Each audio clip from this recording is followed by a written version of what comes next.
But we're doing a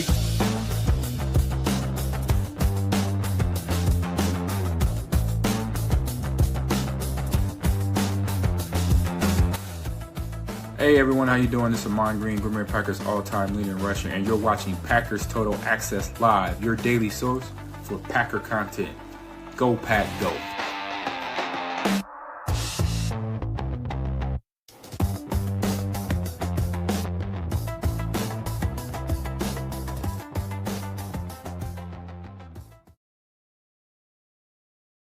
What's up, guys? Welcome into Packers Total Access. My name is Clayton. You can check us out on packernet.com. Find me on Twitter at Packers_access. Joined alongside Tim in Green Bay. We got Jacob in Wisconsin. We got Emilio in Tennessee. Here to talk Packers, Bears as we're closing in. It's already Wednesday. We got another injury report that dropped. We'll hit on that. Got a jam-packed show for y'all tonight. We got Josh Jacobs. Is he completely healthy? Finally, right? We haven't seen him fully healthy since, I would argue, the Giants game, right? Probably been 6 or 7 weeks. We also got the Packers-Bears full injury report. We'll give you guys an update there, whether it got better or worse for the Packers and the Bears. We'll also get a little Jeff Hafley's take on Trevon Diggs and how limited he may be in terms of learning the playbook, being able to play within the scheme. And then we'll talk a little Packers-Bears rivalry on the backside, where these players seem really amped up to play the Chicago Bears. They had a lot of clips, a lot of quotes, a lot of sound bites coming out of the locker room today. So we'll dive into all that. Before we do, if you would do that YouTube stuff for us, hit like, hit subscribe, click the bell icon so you're notified when we go live in the future. If you're new here, welcome into PTA. Thank you for making us a part of your evening. We're not experts. We're not insiders. We're not media members. We're fans just like you, talking Packers on a daily basis. So if you're looking for that type of content, make sure you sub to the channel and make sure you have that bell icon checked so you get notified every time we do go live. I had somebody send me a screenshot earlier. It was really cool. I guess it was on their phone, and they got a 30-minute warning when we were going live. And I was like, I didn't even know it did that. That's kind of cool. So nice. Pretty cool that people were getting the notifications for sure. Just make sure you got that bell icon click for sure. We got a super chat right off the bat. Hardy the Prophet, what's up, man? He says 4 games for the rest of our lives, man. LFG, go Pack, go. You guys remember when Mike McCarthy said that too, the Super Bowl year? They were talking about, they broke it down into quarters, didn't they? 16 quarters, I think is what they said, right? Or what was it, 12 quarters, whatever it is. Yep. And then it was 4 quarters, all the way down to 4. It's just absolutely awesome how they broke it down into bite-size form. And it's just one game at a time. Go 1-0 every week. That's the goal here, right? And listen, nobody's expecting the Packers with all these injuries to go on a run and win the whole thing. You're playing with the house's money. And to me, that's an exciting place to be. So thank you for the super, Hardy. Appreciate you, buddy. Let's waste no time, man. Let's get into this first topic here, and really excited about this. Josh Jacobs, obviously, is kind of the theme of the show tonight, the title, if you will. Josh Jacobs, it sounds like he's 100% healthy, man. I'm excited to see what this offense can be with Josh Jacobs back on the football field. This tweet came out from Rob Domofsky as he said, Josh Jacobs, quoting Josh Jacobs, quote, "This is the best I've felt in 6 weeks. The Packers running back has been dealing with a swollen and stiff knee." Calm down, Jacob. First time he's been off the injury report since mid-November. So, to me, this is absolutely huge, guys. And if you'll remember when we played the Bears last time, he had 3 explosive – not last time, but the time before, right? What was it, week 14 or whenever it was when we played him the first time? Yeah. He had 3 explosive plays. Here are those plays. And you'll notice 12 personnel here, kind of a balanced look, right? Little B-gap run. Look at Belton getting out there. Boys getting after it, right? Look at our boy. Josh Jacobs picking up over 10 yards there. An explosive run, by the way, guys, is a run of 10 yards or more, right? Here he is again, another 12 look. Probably going to see a lot of that little pin and pull action. Josh Jacobs for about 12 there, if I remember correctly. And then this was the fun one. This is the one that our boy Tom Brady lost his mind over, if you'll remember, the little toss play.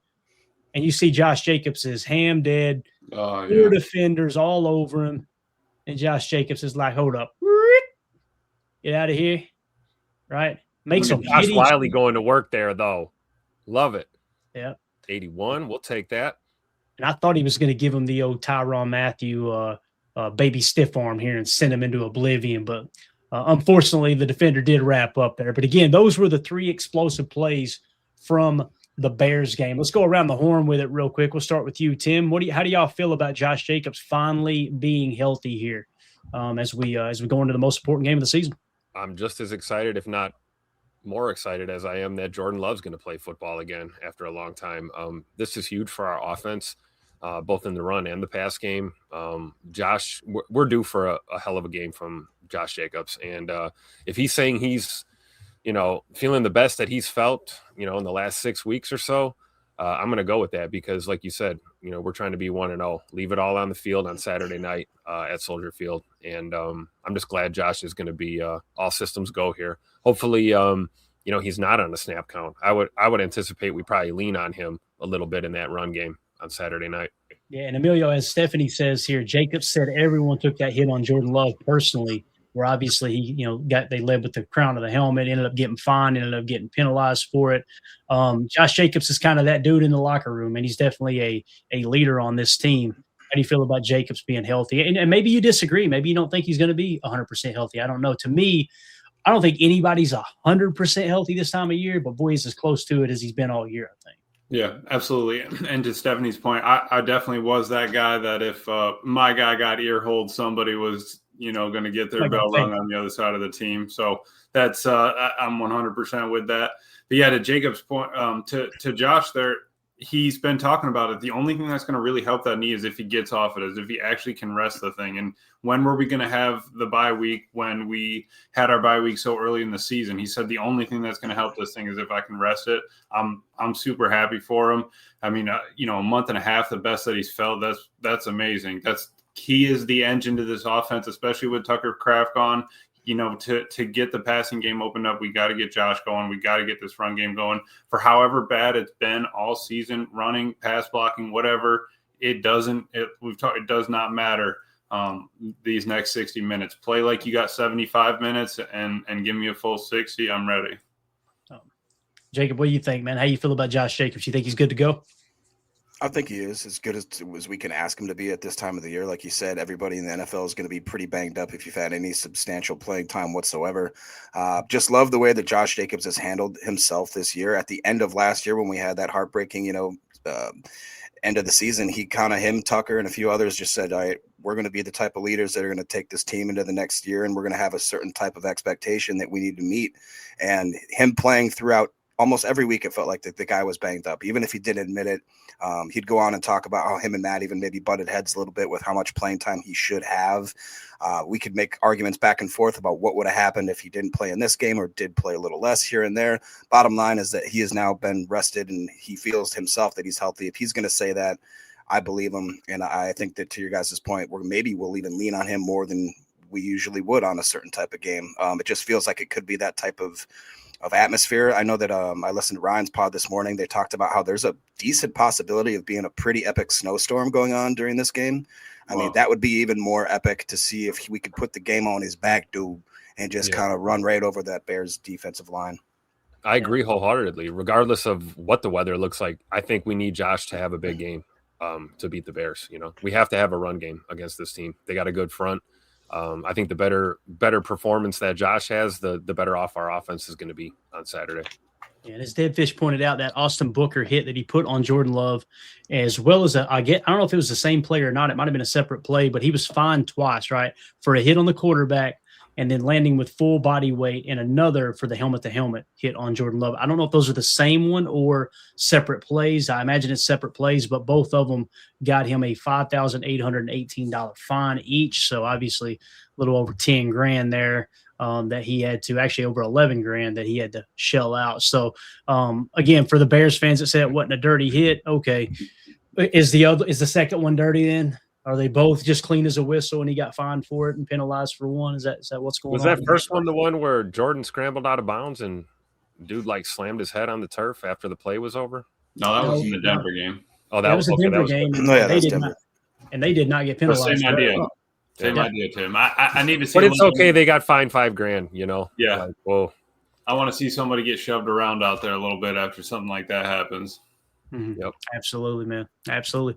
Chris the Casual in says, Clayton, how do you feel about the offensive line not responding to Love's cheap shots, plural? I don't, who's the veteran on that line? That's what you got to ask yourself. If Elton Jenkins had been out there, Elton's that dude. He's the enforcer on that line. Yeah. He has been for years. So who is it? Would it be Rashid? I mean, Rashid might go out there and hump somebody. I don't know. Zach Tom maybe, but Zach Tom wasn't out there, right? Right. Exactly. So it's like, it's different when the offensive line's banged up, right? And you've got a bunch of younger guys in there and everybody's just kind of focusing on their role, And here's the other thing. We know, Chris, even though everybody here talking is like, yeah, somebody needs to retaliate there. We know damn well the second that one of them retaliated, this fan base would be like, my God, Matt LaFleur can't control his players. You know what I mean? Like that would have been a conversation too. So with that being said, it's if they had responded, I would have been okay with it personally. But the fact that they didn't, I get it too. I get it, because again, your offensive line's completely banged up. You're finally getting Zach Tom back, which I think will play a big role in how effective Josh Jacobs is going to be here too. I did a show earlier today where I broke down a tweet from Jacob Morley, and it's wild how much the offense's overall PFF grade jumps when Zach Tom is on the field. And the record as well. I think they're 8-2 with Zach Tom on the field this year, and 1-5-1 without him, if I remember correctly. So, pretty wild statistic there. We got I feel where Chris is coming from there, though, with that sentiment, right? Oh yeah. You'd like to see the piss a little hotter when QB1's getting drilled like that.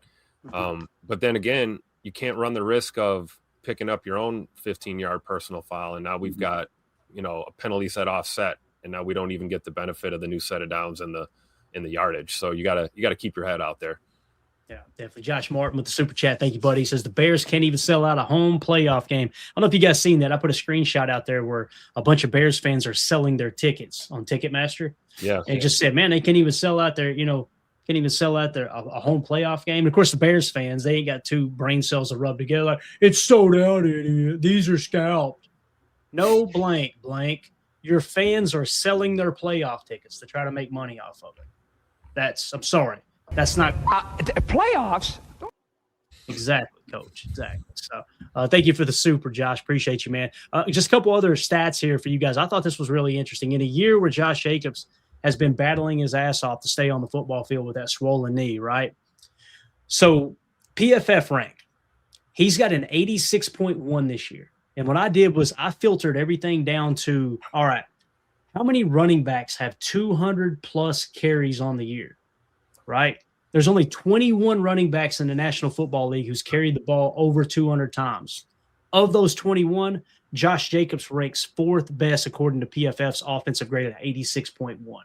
And I'm more impressed with the fact that he's carried the ball over 200 times, seeing that the last however many weeks, 6 weeks, his knee's been blimped up on him. It's just, again, it's a testament to his toughness and what this team means to Josh and really what Josh means to the team. So I thought that was a really, really cool statistic there. Anything else you guys want to hit on Josh Jacobs? Any other thoughts on this? Yeah, you see those PFF grades, right? I mean, that's a really good sample size with the rushing attempts, and maybe not quite at 1,000 yards, but certainly grading really high into the 80s where you want a back to be grading out for sure. Still averaging 4 yards a carry, even though we would all agree the offensive line, the run blocking on the offensive line has been pretty cheeks this year, right? Yep. Especially with the injuries too. That definitely doesn't help. So give him a little bit of block and he's over 1,000 easy. Absolutely. There you go. So again, Josh Jacobs is as close to fully healthy as he's been all year. If you guys are watching this video back later, let me know in the comments. How do you feel about Josh Jacobs? How many carries you think he'll get? What do you think the workload will look like? Do you think he's going to come out with the piss hot? Let us know in the comments how you feel about Josh Jacobs being healthy. And make sure you hit like, subscribe, and click the bell icon so you know when we go live in the future. All right, let's talk about the entire injury report, at least the updated version. Our buddy Paul Brettel tweeted it out earlier today. And here is the updated Wednesday injury report. You guys know yesterday there wasn't really a practice. It was more of a walkthrough. Today they actually practiced. So let's focus on what's changed from yesterday, okay? The big news of the day, we broke that news earlier today on the show. Obviously, Bo Melton was placed on IR. I don't want to say it caught me off guard, Jacob, but it was one of those things where it's like I was kind of holding out a little hope that it might not be as bad as we all thought it was going to be with Bo Melton, because obviously he's a key special teams contributor, but nonetheless, he is going on IR. He is done for the year. We will not see him throughout the playoffs. A guy who has played receiver. He's played meaningful reps on special teams. I don't think it's like a backbreaker, Jacob, but yeah, I think it is going to be something that's important for special teams, man, no doubt. Yeah, and I feel like Bo Melton really hasn't gotten enough credit this year. I think he's probably gotten more criticism than anything. I think I listened to your pod either earlier today or the day before where, if you were to ask the average Packer fan, how was the season? Did he have a good season? I think most people would honestly say, oh, it was a bad season. But when you look at the Swiss Army knife that he was for this team, literally doing anything and everything they asked him to do, whether that was in the return game, the gunner, switching to cornerback, switching back to wide receiver, actually coming in some key plays. And I think one of your main points that I really agreed with was that we remember a key play or two where it was maybe like at a certain point in the game where it was pretty impactful. But that being said, when you listed through his stats and what he actually put on paper, I think that's a heck of a team player right there. So obviously losing him, never want to see that happen. And what does that now make 17 guys for us on IR heading into the playoffs? I still believe in this team, man. Is it definitely going to, I think that it might hurt us a little more than people may even think, just because he does a lot of the stuff that is a little more unsung. But I appreciate Bo. I appreciate what he did for us this year, and I wish we could have him back. Yeah, definitely. And Emilio, the other thing that changed here on the injury report, Edgerrin Cooper went from limited to full participation. I don't think anybody was worried about him playing on Saturday night. John Williams with the back injury was limited and then listed NA. So what I'm hearing with John Williams, unfortunately, is that practice window that you open up where you can activate him, it has now passed. So he will go back on IR. So he's done for the year. So at least we got John Williams back and got him some meaningful reps on practice and kind of get some practice tape of him, obviously. But other than that, the injury report has kind of stayed the same. Essentially, Emilio, what you got is Bo Melton is the only player on the active roster, or was on the active roster going into today, that did not practice. So you're getting somewhat healthy. Obviously you don't want to have that 4-game skid that you did, but, sitting those guys and kind of playing for the playoffs has definitely paid off, I believe. Yeah, absolutely. The receipt's gotten a lot shorter, which is huge. Placed on IR for Bo is tough. I think that it's going to really kind of just affect the special teams. Like Coach Lynn was asking, who's the gunner now? That's, great question. Who's going to step up and play that position? Don't look now. Our special teams is 21st off PFF grade. So, hey, 76-2. It's in the green. That's a lot better than we've had. But, I think Bo had a little bit to do with that, right? And like Tim was saying, Swiss Army knife. But, yeah, I'm glad that the list has gotten shorter. Guys have gotten healthier, time to rest, rehab, and just ready to go. I mean, you got to give it all right now or else it's the off season. So, yeah, definitely. And Tim, when you look at it here, the one I know I was kind of concerned about was Javon Bullard, right? Limited with the knee. He's still limited. It sounds like he's good to go. I don't know if you remember hearing him in the locker room today, but my man is ready to roll, dude. I love how he's being more vocal, and I think he's grading out in the mid 60s now, low to mid 60s, which is a big step from where he was last year. I think Javon Bullard being good to go in this game, along with Edgerrin Cooper, of course, and Zach Tom, like we talked about, is going to be absolutely huge, man. Yeah, I agree 100%. I think, like you said about Bo, it's tough, him going to IR. We are losing a valuable piece there. But other than Bo, we haven't seen any step backs on the injury report. Nobody took a step back. Everyone's either the same or, looking at Edge Coop going from limited to full. That's a good sign. I look at LVN with that nagging foot issue that he's been dealing with for the last few months. Yeah. He's still a full participant, so that's good to see. We're going to need all hands on deck in Chicago on Saturday night. So it's going to be interesting to see who steps up. Like you said, we know Javon Bullard's tuned up, ready to go.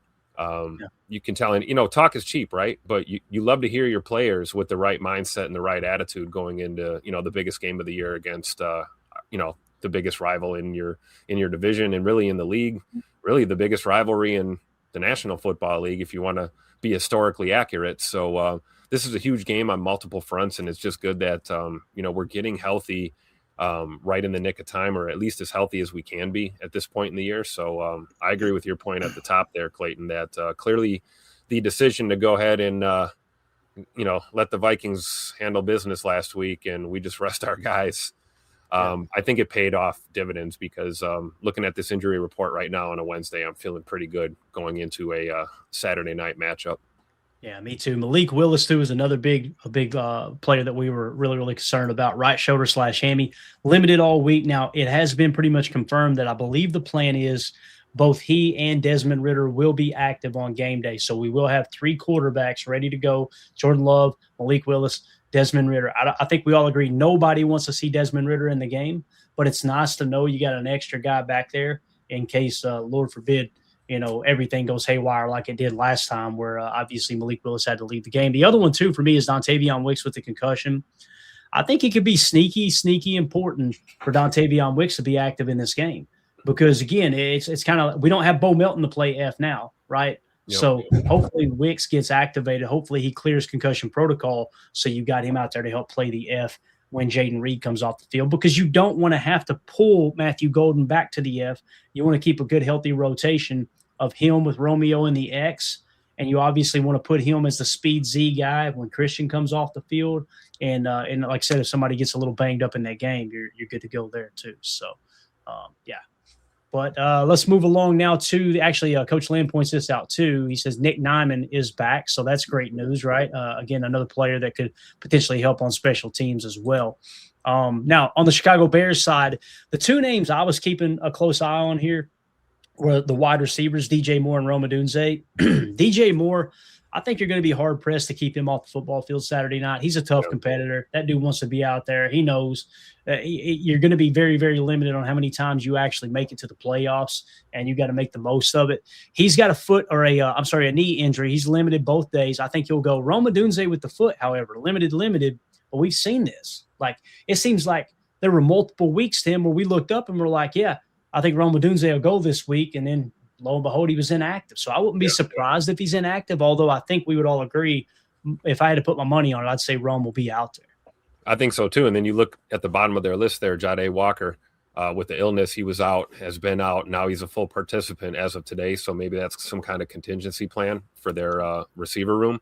And then, like you said, I think all these guys are going to try to go if they're limited or questionable going into this game. But when it comes to Rome Odunze and even DJ Moore with the knee, you're going to be looking at those guys, as the game progresses, right? Did they tweak something? Are they on a snap count? Do they have to rotate more just because they're playing through injury? We saw that with Josh Jacobs. We talked about him fighting through the knee injury issues and kind of being on a snap count, being used limited, but available for a game. So I could see that being a big possibility with those receivers there in Chicago. Yeah, and in terms of the players that are out here, Emilio, Grady Jarrett, defensive lineman, just veteran rest, did not participate. I think he'll be good to go, obviously. Jalen Jones, defensive back with the ankle, was not on the injury report Tuesday. He was limited today, so it sounds like that ankle might be bothering him a little bit. And then Amen, linebacker with a concussion, did not participate. I think he's probably going to be out, seeing that he was a DNP here, obviously, today. Those are the 4 that have kind of changed. Obviously the 4th being what Tim was talking about there with Jade Walker probably being a little backup plan if Rome or DJ Moore can't play. Anything stick out to you here? Anything else you want to hit on the Bears injury report? Yeah, just a lot on the defensive side there. Maybe that they're kind of fighting through, and the fact that you got 4 DBs on there. Yeah, 2 of them are returning. One of them's returning. So are they weak in the secondary, or is that something maybe that you want to look at attacking? Who's going to be in there if they're not playing, those sort of things? You got to kind of keep an eye on as these days come to an end here. I agree. I, for one, am a little sad that CJ Gardner-Johnson's probably not going to play. I was looking forward to putting belt to ass against the Bears with him on the field. Yeah.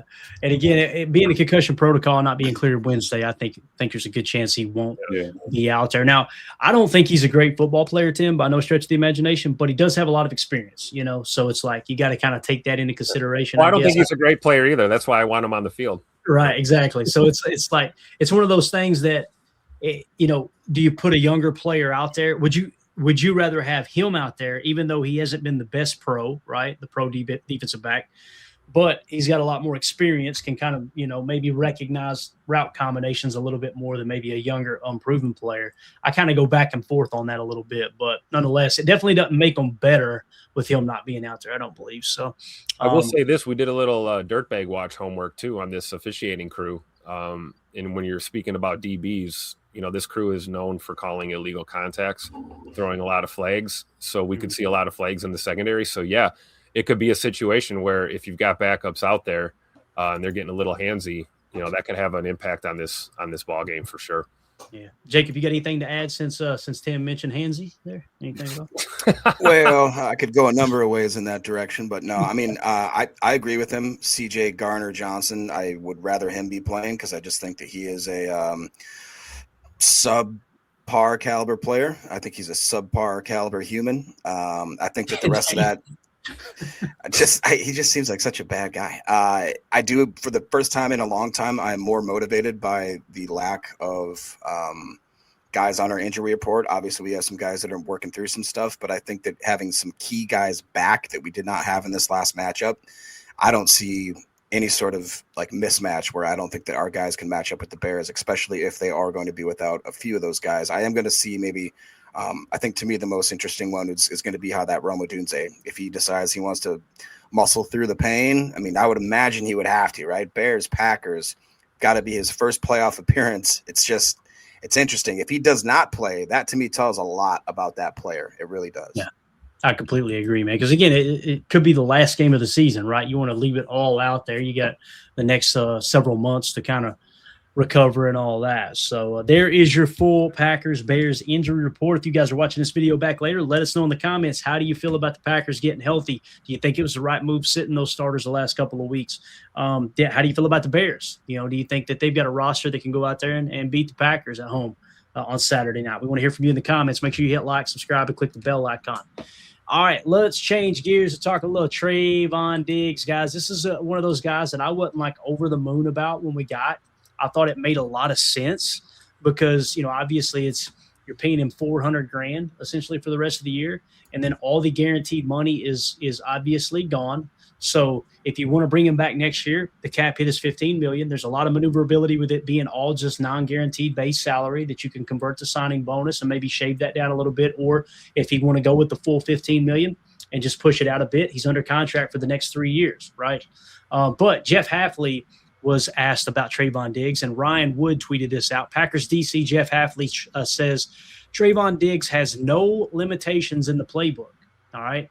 With Xavier McKinney, Evan Williams, and Javon Bullard. I love that he put Javon Bullard in there with him too, man. Bullard's just becoming a leader on this team. It's absolutely awesome. Sharing the secondary with him, Hafley believes there's a lot of experienced DBs who can also help Diggs in communication. So I want to go around the horn with this. We'll start with you here, Amelia. I haven't got a chance to talk to you much about Trevon Diggs, and I'm going to pull up the article here that we created over on Patreon just to show a couple clips. I can't remember if you were in here the other day. If you guys want to support the channel, you can do that at patreon.com/PackerFan Total Access. $3 gets you access to everything, including these articles and extra content that we put together. But Emilio, how do you feel about Trevon Diggs, man? Listen, the Packers, Jeff Hafley is not calling anything that Trevon has never ran before, right? It's just about terminology. It's about understanding maybe how they play certain match principles within the defense, things like that.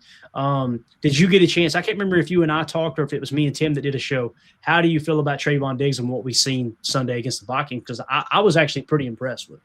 Yeah, no, definitely impressed. And listening to Hafley's presser talking about him and stuff, he had that wristband on, right? So he kind of had a couple of plays that he could go to, just give him a number, give him a call. And remember, Trevon Diggs played with X in Alabama, so they have communication. They know each other's hand signals. If they need to go back on it, they can. He's played corner for a few years now. He understands coverages. He understands all that, what the receiver's trying to do, trying to get to, down distances, all that. So as long as you're playing smart there, you've got a pretty good shot. You just need to figure out where Hafley wants you scheme-wise. Like you said, cloud, are you playing down, buzz, and whatever.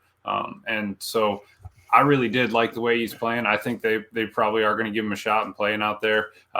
It'll either be a rotation of the three of them, or maybe just him and Carrington will probably rotate. But I do think that he's going to get at least 20 snaps this week, depending on how he plays, maybe more. He was the best guy around.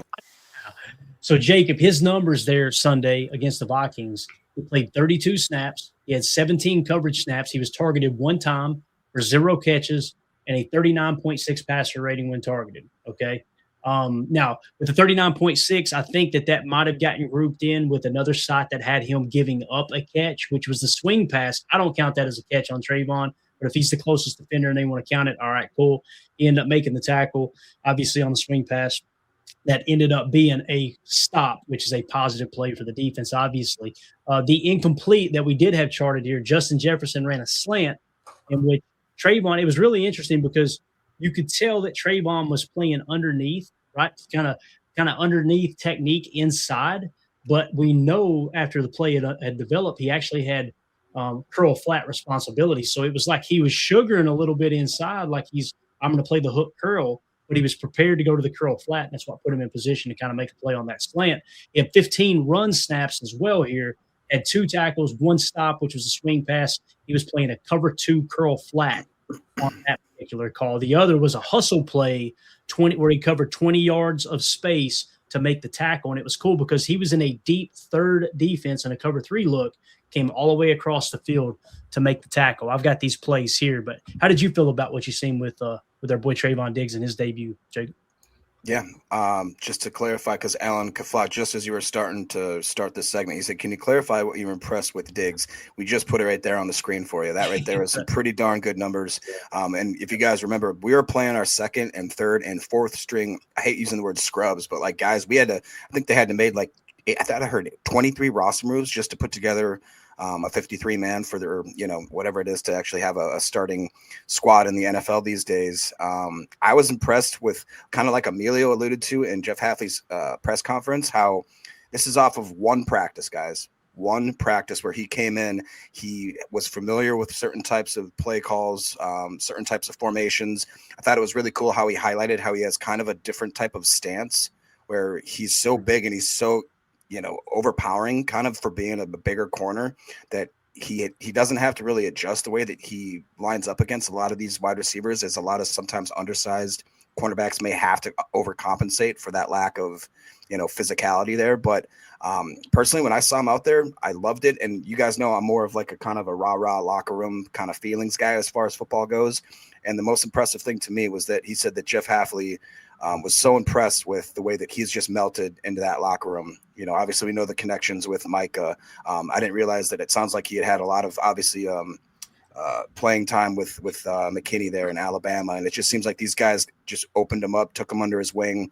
And that means a lot. And his other thing that he reiterated is that he feels so confident in the ability of X. And now that we're going to have Mr. Evan Williams there, and again Bullard, that he thinks that they can put him in the right position so that he doesn't have to think and overthink what his assignments are going to be, because maybe it is so new. Just kind of align him, like Amelia said, give him those little hand signals, whatever little nod, to kind of let him know where his alignment should be. To me, I think that this has so far been another A+ signing at the right time. So pretty excited about it. You talk about the comfortability in the locker room right away, and the Bama guys. It's like, I think about Coach Ansley too. Seeing that familiar face, with your passing game coordinator, it's got to make getting the playbook down that much easier when you've got some people that you trust and you trust yourself as a pro. So I would agree with that wholeheartedly. And then plus the fact of, like we said, how he looks in some of these run fits, like this tape we're running right now. One of the biggest gripes with our corners was not just coverage issues, but play against the run and not being able to come up and make a play on the ball carrier. And here you see him doing an excellent job of, playing the run well and not giving up a big game. He gets hands on the receiver. He's playing a curl flat, so he's supposed to go to the sideline, recognize it, flip the hips. You see the quick twitch, finishes the play. He like rocker stepped in front of that lineman or the tight end there. He literally didn't even know what he said. Screw it, I'm going to try to block somebody upfield. That guy just made me look silly. Yep. That is great. Yeah, it's a great rep, man. I kind of like what Caterpillar says right here, kind of encompassing what we're just watching on film right now. He says, Diggs' tackling is by far the most exciting thing to me, plus his ball skills. I love CV, but his lack of tackling skills has taken at least 2 years off of my life. Yeah, there are times where I agree with that, but like you said, look, you watch that rep right there. That's a man that can still play football at a high level. Yeah, he's built like a safety too. He looks like a big safety. He really does. He's kind of. I seen somebody mention Kyle Hamilton earlier. Kyle Hamilton's a safety, but when I look at Diggs, he looks like he's built more like Kyle Hamilton than a Jair Alexander. You know what I mean? He carries that weight well. Here's that hustle play. So he's playing deep third, guys. He's supposed to get deep left responsibilities here. And this safety kind of comes up, and you can see him square up and try to read the run, and you'll notice Diggs flash across his face. No hesitation. Watch him go make this play right here and save a touchdown. Look at this. No hesitation. Bang, go. Right? Yep. Make the tackle. He's watching that ball, right? He's watching what's going on there, and he knows deep third, the hell with it. The ball ain't going deep. I got to come up and make a play. Yep. And again, no hesitation at all, man. Just a great job. Great job. And then, of course, you got the rep. Here he is against Justin Jefferson. So you'll see he's playing off a little bit. This ends up being an invert two, a half invert, if I remember correctly.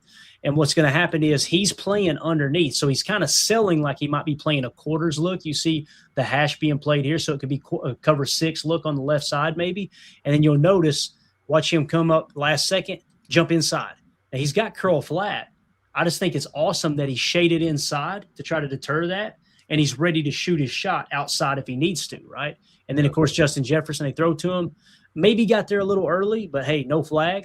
And I would rather be him aggressive like that as well. I mean, you'll see him kind of jump the route here. And, again, they were showing a coffee house mug. Baron Sorrell, little 99 drop here, Emilio. You see her, boy, dropping into coverage. And then, of course, there's the pass breakup by Fireboy. So, yeah, great job by Sorrell there too, right? Because that might have been the throw if he didn't take that away. That would have been. And that's what you got to do when you're getting that look in college football. You actually lurk as the DN on the backside and drop on a drag because you never know, Tim. You never know. But yeah, look, love that Sorrell got his head around in Diggs, man. He does play physical. I like, you want to funnel him. Hey, take that out route, but no, you sit on the slant and you get the breakup. Yep. That's how you have to play against receivers of the caliber of Justin Jefferson. You have to be willing to do that. Try to take something away. Yeah, you're just going to get smoked otherwise. Yeah. And when you look at it, like, again, you watch the TV copy. I was impressed with it, okay? We go back and we watch the end zone cam in the all-22.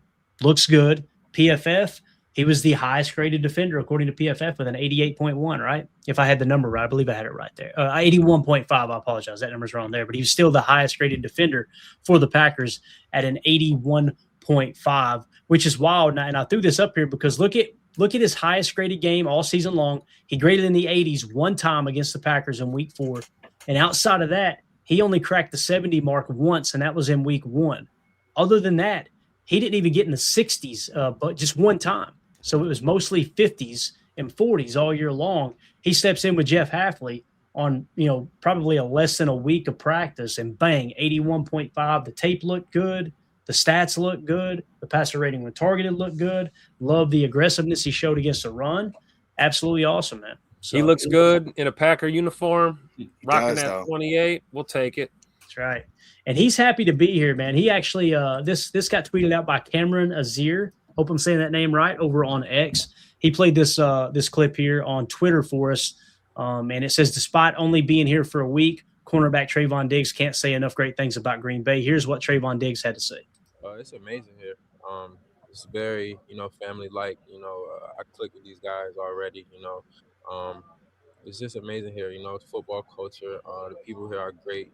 Just everything about it is very good. Yeah, it's definitely a different change because just me being somewhere else my whole career and just coming over here, and it just feels natural, like it feels normal. It just feels like a great fit. So, it's been great. I'm just happy to be here. It's a blessing. Being able to be with these guys and play with these players, play with X again, like I was playing with him in college. So, it's just been fun. I've been enjoying this experience. It's absolutely awesome, man. We're building a team, not collecting talent, right? That's exactly what you're hearing right there. I think it's great. I love it right there, man. If you don't fit in Green Bay, you're probably the issue, right? I don't think the Packers culture is ever the issue. Yeah. So it's good to see guys like Trevon come up here and just fit right in like you knew they would, right? Yeah. And here was another clip. I tweeted it out earlier this week. I'll throw it up real quick. I thought this was awesome. This is a flashback to years ago in training camp. He actually had his son Aiden with him, right? In camp. Listen to what his son says here. And again, I think you could tell a lot about a person by how their children act. I know my parents were always like, you better not embarrass me. You know what I mean? Like you better know how to Dad, I remember I got cuffed in the back of the head multiple times. My dad, Mr. Renegade, Mr. Rogue Biker, right? If I didn't say yes, sir, yes, ma'am, I'm getting my ass whooped. That's just the way it was when I was a kid, right? Listen to Trevon Diggs' son, Aiden, in this little clip. I think this is awesome. And I really love number 7 because it's my lucky number. really good at football. I love the whole world. I love God and Jesus, and I love my family. Oh. How freaking cool is that, dude? Like, So which round do you think Aiden Diggs is going to get drafted in a few years? Right. Exactly. And he's got an IG ready. account. I noticed that too. He had an IG account. And there's all kinds of clips of him playing ball, man. So he's a baller. I love it. Yeah, really, really cool stuff there, man. So, again, if you guys are watching this video back later, let us know. How do you feel about Trevon Diggs? How do you feel about Jeff Hafley's comments on him? He has no worries about Trevon being open to the entire playbook come Saturday night against the Bears. Let us know what you think. Do you pick him up next year? Do you keep him on the roster for that $15 million? Do you try to maybe – there's really no need to extend him other than maybe give him a little bit of guaranteed money to make it worth his while in that regard as well. But let us know what you think about him. Make sure you hit like, subscribe, and click the bell icon so you know when we go live in the future. All right, last thing, guys. Boy, it's Bears week, and the gents seem fired up here, right? Cameron Nazir also tweeted this out, a couple of quotes from the locker room. Quote, "I didn't want anybody but the Bears," end of quote, is what Keyshawn Nixon said. It's awesome to see the players kind of feel like the fans. We were all rooting for us to play the Bears. Not that we think they're the lesser opponent. Hell, they might be the better team in the NFC than anybody else. It's about having the opportunity to be the team, to be the fan base that knocks the Bears out of the playoffs. Oh, boy, would it be so freaking sweet after all the crap they've talked. Another quote here from Christian Watson. "We have a chance to end the Bears season. That means a lot." I just love that you could tell that's the message in the locker room is like, boys, their coach ran his mouth as soon as he was hired. He ran his mouth again this year saying, yeah, we play football. We don't sit our starters, taking another shot at Matt LaFleur. And now here we are, the players, it's trickled into the players in the locker room, right? As Cameron went on to say, it was clear the most in the Packers locker room want their get back, end of quote, against the Bears after what happened in week 16, obviously them with that huge comeback win. How do y'all feel about this and what the guys are saying? We got another quote here from Christian I'll pull up as well. Get ready to go. I mean, I'm telling you, that right there, it does not matter what happened. Even if they won that game, all you heard last offseason was the last game that they beat us at the end of the season, right? It doesn't matter that they won this last game. We end their season here in the playoffs in Soldier Field. Just to hear the crowd silence and then the Go Pack goes coming in because you know that we're going to have them in there, that would be glorious. And yeah, let's. I can feel that you want that back. Yeah. Tim, what are you thinking, man? How you liking the buzz here in the locker room, big dog? I think you hit it on the head, man. You know, as a fan, it's nice to see that the players understand, you know, what the vibe is, right? We all kind of have the same attitude. Obviously, they're the guys that are there that get to go out there and do it. And you know, especially hearing Scoot talk about it, you know, we all remember how his season ended against the Bears last year, you know, so there's got to be some thoughts that he would really love to go out there and have himself a hell of a game, you know, in Chicago on a Saturday night, prime time, and let's get the dub. And, you know, if that happens, if this team keeps the piss hot, we roll in there and get the dub, there's no limit to what we can do. You know, you talk about playing with house money. You go down to Chicago and beat the Bears on Saturday night, you're going to start hearing the Super Bowl talk ratchet up again, just like it was before all these injuries hit us. So I love the fact that, you know, this opportunity and this rivalry is not lost on these players, especially being the youngest team and, you know, having these young guys out there. They understand what this means to, you know, to the organization, to the fan base, and really to the NFL, really to this sport that we all love. I mean, it's the oldest rivalry, and this is going to be one for the ages, guys. You know, haven't had a lot of playoff games between the Packers and Chicago Bears in recent memory. So this will be a fun treat. Yeah, and Jacob, as Joe Pack Joe says here, a win and a loss happened on K9. Obviously, in the first game, he gets the game-winning interception in the end zone to seal the deal.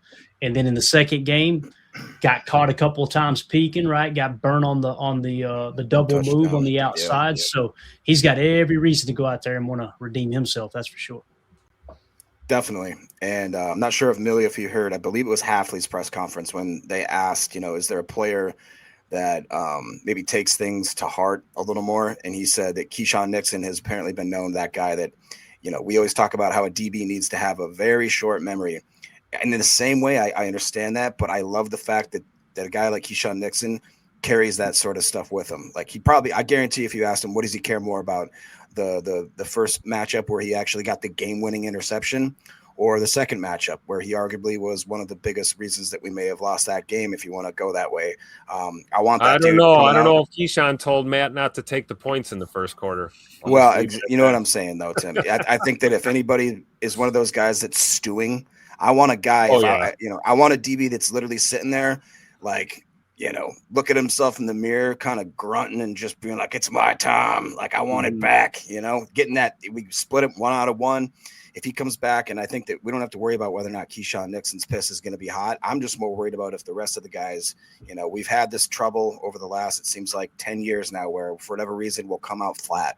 I don't think that that's what we have to worry about this game. If anything, I think we maybe have to tamp these guys down a bit and say, play smart, play fast, play smooth, but play kind of within the system that we have and the game plan that we're going to obviously put out there. And, I'm just excited, man. What more could you ask for? Bears, Packers, playoff elimination. There could be a snow game. It's definitely going to be an interesting matchup, no matter how you slice it, even if it's, perfect conditions.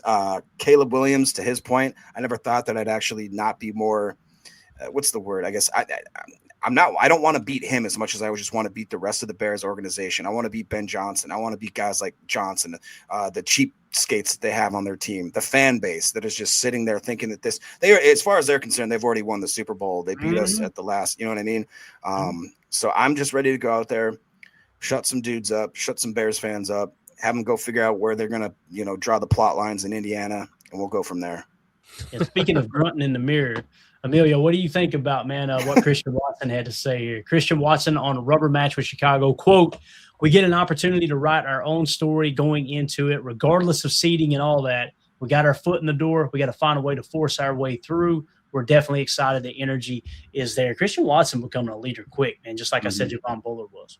Yeah. He's kind of always been that sort of vocal guy, but really starting to step into that leadership role. And, I'm glad that he's back from the injury. He can do that now. He's got time in the locker room, field time, all that stuff. And Jacob got me thinking, what was it, Little Giants when they took those tabs and they're just foaming at the mouth and That's stuff? What I'm saying, bro. Jacob just wants the whole defense. Yeah, just foaming at the mouth. I love it. Yeah. But I did real quick Google search we've actually only played them 3 times in the playoffs. It says 1941 championship game. It says the Bears won. 2010 NFC Championship game where we won, and then Randall Cobb again. Yes, sir.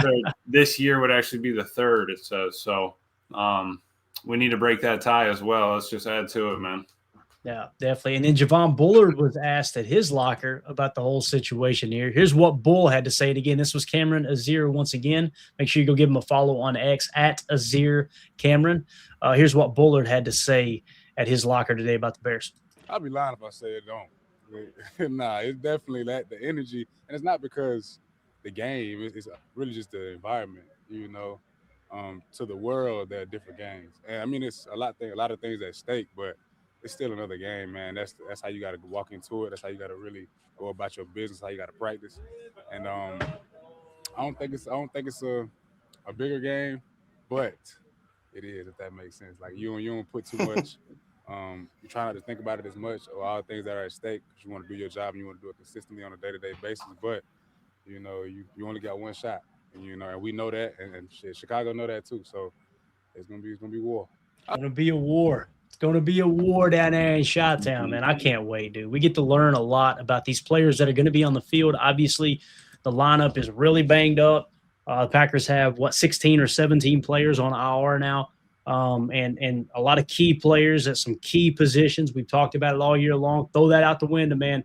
Go down there and put belt to ass. You got an opportunity to, whether you go on a run and win the whole thing or not, if you can go down into Chicago with this banged up roster and knock off the technical NFC North champions in their home stadium, just like Detroit did last week, you're talking about that team ending the season with a 3-game losing streak. Right.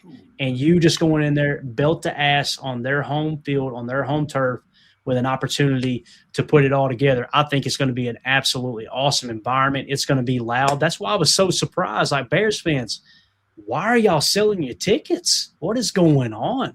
This is, you waited so long for this. You won the North. You're back, baby.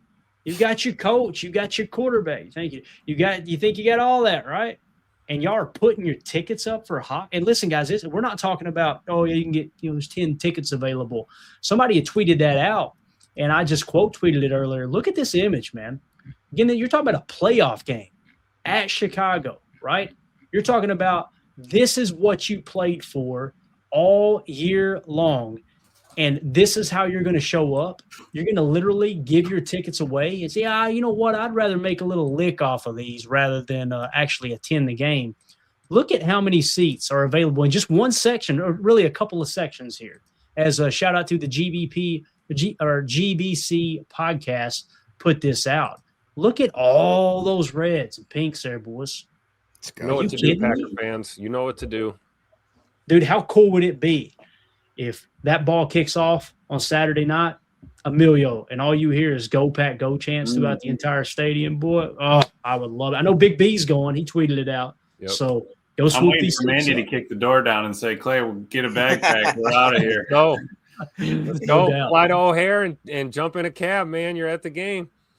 Am I wrong, though? Is that not wild to you guys? Like, that there's, and again, this isn't the whole stadium. This is just two sections we're showing here. No, that is crazy. I don't know how you could let that happen. We would be freaking out if that was happening at Lambeau, and it's going to get loud. And like I was saying, if you get, you take the crowd out of it, you go down, score, they punt it, something like that, and then you start hearing our chants, it's over. I feel like they can get, distressed. Who cares if the benches aren't working this week or whatever? I mean, bring our own heaters. We'll stop at Harbor Freight, grab a couple Predator generators before we get out of there, and we're out. You know what I mean? Like, I don't even care. Bring whatever you need. Sponsor the show. Yeah, let's go. So I'm ready for it. I don't think that there's nothing more that you need to get excited about than this.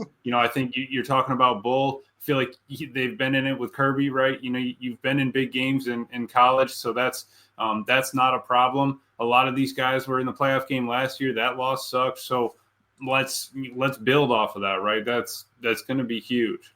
Yeah, Caterpillar in the chat said, "This is why God won't let me win the lottery. I would have bought every ticket I could and made sure every last one of them went to a Packer fan." LOL. That's life goals right there for sure. And then Dave C makes a great point here.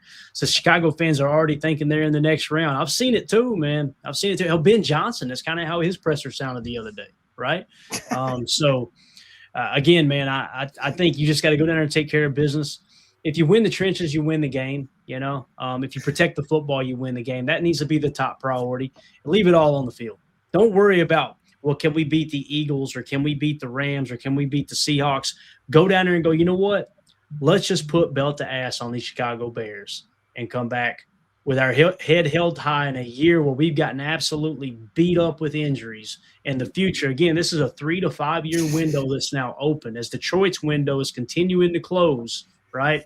And the Bears kind of feel like theirs is open right now. But the reality is this year, guys, there's a lot of things that went right for the Bears in terms of turnover differential. Ball bounced their way a lot of times, especially down the stretch. Don't expect that to happen again next year. And again, the Packers are a younger roster, and we've got more cap space. At least we did before we got Trevon Diggs. So now if you keep Trevon Diggs, they may have a little more cap space now. But nonetheless, Packers are in a much better situation than the Bears right now. For sure.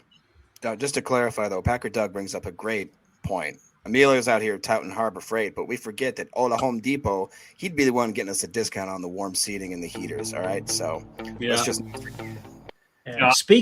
we're just bargain shoppers, Jacob. You know that. Harbor Freight. Yes, we are. Yeah, all right. Speaking of warm seats, Tim, remember when we played at Chicago last time, what happened? All of a sudden, all the heaters on our bench stopped working, right? Remember that? That's something. Yep. Be fully prepared for that this time. I don't think it'll be much of an issue, and I think the Packers know what environment they're going into. That might play to our advantage, having to play there twice on the road in such a short amount of time.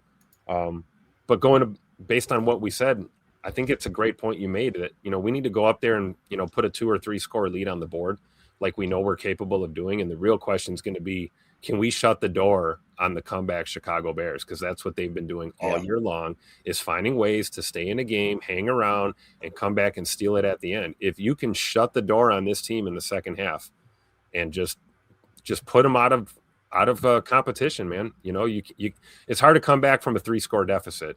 You know, I don't care what you say, especially in the playoffs. So the real question to me is, I think Jay Money and the boys are going to put points on the board. Is our defense going to shut the door on the Chicago Bears offense, you know, in crunch time there down the stretch? I think that'll prove to be, you know, what determines the winner in this ball game. Yeah. And it looks like in terms of the weather forecast that night, as it's sitting right now, it's saying that there is a chance for snow showers. Okay. If I'm looking at this correctly, I want to make sure here. Sunday, no, that's Sunday. Okay, let me go back to Saturday. Give me just a second here. I want to make sure. I don't know. I'm not a doctor. And I'm not a meteorologist either. All right, so it looks like not there. This is on January 10th, right? Is the kickoff day? Am I thinking right, boys? Saturday. Yes, so they're saying cloudy and breezy with some snow, accumulating a coat to an inch. Dress warmly for the football game, as the wind gust will be 25 miles per hour and chances of snow. So they don't call it the Windy City for nothing, right?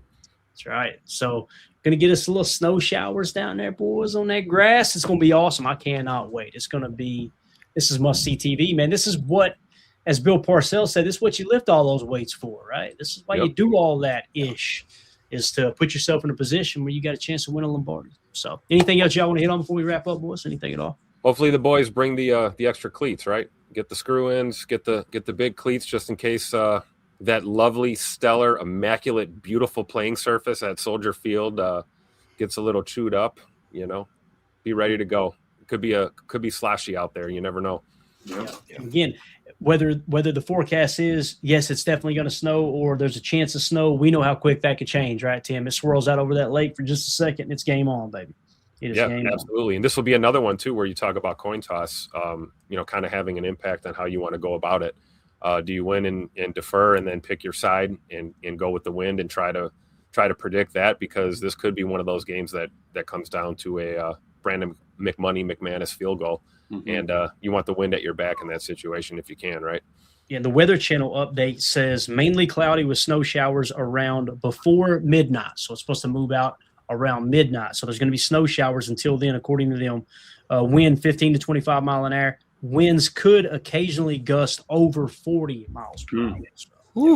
Yeah, to clarify, Ryan was highlighting a guy that was apparently this widely known meteorologist on Twitter who is very good and accurate, and not just, you know, on the news stations, saying that there is a chance that a certain low front could mix with this other type of weather pattern where it could actually start at around way earlier than the game, and they could have 1 inch per hour. So there's a chance that we could get nothing. We could chance it could stop right before the snow, before the kickoff, or it could be a chance where we're actually playing through like a couple 3, 4, 5, 6 inches of snow that had already fallen. And while it's falling towards the game, could you guys imagine that? How that would just look, how beautiful it would seem. These two teams absolutely hate each other. You know, to quote my favorite, one of my favorite movies and my favorite actor, one of all time, Nick Nolte, he says, "The devil you know is better than the devil you don't." And I'm just ready to take these freaking devilish Bears and put them back in their cave till next year. Spot on Nick Nolte impression, by the way. That was really good. That's pretty good. You sound like you ate a bag of gravel, right? I was going to say, I got to go wash my mouth out with some lemon water. I like Packer Doug in the chat. The Chicago Park Service is responsible for field maintenance. I fully trust they will fulfill their responsibilities related to field preparedness for this game. Yeah, I'm with you there, Doug. Yeah, wouldn't wait on that. I know this. Romeo Dobbs and the boys going to throw chains on the tires and be ready to roll. I'm saying, love that winter football. Love it. Love it. All right. Anything else? We good, boys? Let's go. All right. We're going to get out of here, man. Appreciate everybody jumping in here this evening and talking ball with us. We will be back tomorrow at random times as news breaks, just like we were today. So make sure you guys hit like, hit subscribe, click the bell icon so you know when we do randomly go live throughout the day. And everybody in the live chat, thank you all so much for making this an awesome show. Appreciate you coming in here, talking ball with us all night. I want to give a special shout out to Hardy the Prophet and Josh Martin for the super chats. Also, anyone who wants to support what we do here at PTA, you can do so at patreon.com/Packer Fan Total Access. Get you some extra content, get you plugged in with our community and everything in between. We're about to start up our draft coverage. Me and Emilio are like ready, set, ready to start firing out the spreadsheet, getting everything, all the prospects going in. We're just trying our best to wait until the playoffs wrap up, until the Packers win the Lombardi, of course. Once that's over, we'll fire everything out. But it's going to be a fun offseason, man. It doesn't end here at PTA when the season ends. It's actually – we pick up the majority of our views and our new viewers, our new subs in the off season, because we really amp up the content when we get into free agency and the draft and all that. So appreciate everybody hopping in here tonight. Everybody hit that like on the way out. As always, let's go out and be the change we want to see in the world, and go Pack go. Here we go. Nice. Bye guys.